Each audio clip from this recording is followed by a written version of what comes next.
மக்களே, கன்னியாகுமரியில் ஒரு 2 நாளா உண்மையிலேயே மக்கா ஒரு 2 நாளா சரியான தணுப்புன்னா சரியான தணுப்பு. நேற்றுக்கெல்லாம் எப்பா உச்சைக்கு மக்கா உச்சைக்கு இல்லைன்னா சூடாக இருக்கும். சூத்து வரைக்கும் சூடு அடிச்சோம். நேற்றுக்கு அப்பா இந்த குஞ்சு வரைக்கும் குளுத்தி அடிச்சது. என்ன அப்படி மக்களை வச்சு கஞ்சின்னுட்டு முடிகிற மக்கா சரியான தணுப்பு நேற்றுக்கெல்லாம். நான் இன்னைக்கு காலத்தை எழுச்சி எனக்கு தலையெல்லாம் ஒரு மாதிரி இந்த பனி இறங்கி இருக்க மாதிரி இருக்குது. என்னடான்னு பார்த்தா சீட்டு மேலே சீட்டு போட்டுருமாக்கா. இருந்தாலும் நம்ம தலையில் ஒரு மாதிரி பனி பனி இருக்க போல இருக்குது.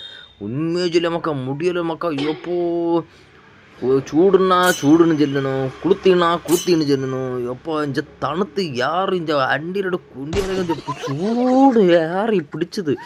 இதுக்கடையில் காலத்தை வந்து குளிச்சு வேலையை போகும்போது அது வேற இன்னும் ஒரு சதையாக இருக்குது. எப்பா ஐயோ இதை குளுத்தியில் குளிச்சிடமா குளிச்சிடும் இல்லைன்னா நான் மேலே தான். ஆனால் உண்மையிலே மக்கா 2 நாள் முடியல. அந்த அளவு சரியான தணுப்பு மக்கா. சரியான தணுப்பாக இருக்குது மக்கா. இதுக்கடையில் இன்னொரு பக்கம் காய்ச்சல் சளி அது இன்னொரு பக்கம் சுற்றின்னு நடக்கு. எப்பா என்ன ஆச்சு இந்த கன்னியாகுமரிக்கு தலை முடியலை மக்கா முடியல.